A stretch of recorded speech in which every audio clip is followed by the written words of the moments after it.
ഇറക്കുമതിയിൽ പ്രതിഷേധവും അനിൽകുമാറിന്റെ രാജിയും ഞെട്ടൽമാറാതെ കോൺഗ്രസ്. മാർച്ച് 4 ലയന സമ്മേളനത്തിന് മുമ്പ് തന്നെ കൂടുതൽ നേതാക്കൾ പാർട്ടി വിടുമെന്ന അഭ്യൂഹം. അനിൽകുമാറിന്റെ പാത പിന്തുടരുന്നവരിൽ മുതിർന്ന നേതാക്കളുമെന്ന് സൂചന.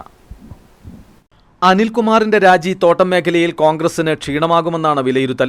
4-ാം തീയതി ലയന സമ്മേളനത്തിൽ അനിൽകുമാറിനോടൊപ്പം പാർട്ടി വിട്ടുവരുന്ന നൂറുകണക്കിന് പ്രവർത്തകർ പങ്കെടുക്കുമെന്നാണ് LJD അധ്യക്ഷൻ ശ്രേയാംസ് കുമാർ അറിയിച്ചത്. അനിൽകുമാർ പാർട്ടി വിടുമെന്ന് കരുതുന്നില്ലെന്നായിരുന്നു IC ബാലകൃഷ്ണൻ MLA ആദ്യം പ്രതികരിച്ചത്. അല്ല, അദ്ദേഹം രാജിവെച്ചൊന്നും പോവില്ല. കാരണം അദ്ദേഹം എന്നെക്കാളൊക്കെ രാഷ്ട്രീയ പാരമ്പര്യമുള്ള കുടുംബത്തിൽ ജനിച്ച ആളാണ്. പിന്നെ PK ഗോപാലേട്ടൻ്റെ പുത്രനാണ്. PK ഗോപാലേട്ടനാണ് ഞങ്ങളുടെ രാഷ്ട്രീയ ഗുരു. ആ തറവാട്ടിൽ ജനിച്ച് വളർന്ന ഒരാൾ ചിലപ്പോൾ ചില അസ്വസ്ഥതകളൊക്കെ ഉണ്ടാകും. ഈ അസ്വസ്ഥതകളൊക്കെ പരിഹരിക്കുന്നതിന് വേണ്ടി സംസാരിക്കുന്നതിന് വേണ്ടിയാണ് ഞാൻ വിളിപ്പിച്ചിട്ടുള്ളത്. കാരണം അദ്ദേഹം ഈ പാർട്ടി വിട്ടു പോകുമെന്നുള്ളൊരു പ്രതീക്ഷയൊന്നും ജില്ലാ കോൺഗ്രസ് കമ്മിറ്റിയെ സംബന്ധിച്ചില്ല. എന്തായാലും DCC നേതൃത്വത്തിന്റെ പ്രതീക്ഷയ്ക്ക് അനുസരിച്ചല്ല കാര്യങ്ങൾ നീങ്ങുന്നതെന്ന് വ്യക്തമായി.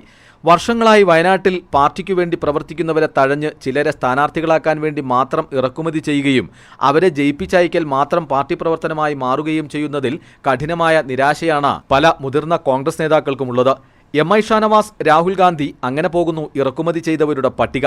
ഇത്തവണ കൽപ്പറ്റ മണ്ഡലത്തിൽ KPCC പ്രസിഡന്റ് മുല്ലപ്പള്ളി രാമചന്ദ്രനും മുല്ലപ്പള്ളി ഇല്ലെങ്കിൽ T സിദ്ദീഖോ അല്ലെങ്കിൽ മറ്റാരെങ്കിലുമോ സ്ഥാനാർത്ഥി ആയേക്കാമെന്ന റിപ്പോർട്ടുകൾ സജീവമായിരുന്നു. സീറ്റ് ലീഗിന് വേണമെന്ന് വിവാദമായ അവകാശവാദം ഉന്നയിച്ച് യാഹിയ ഖാൻ തലയ്ക്കലും രംഗത്ത് വന്നിരുന്നു.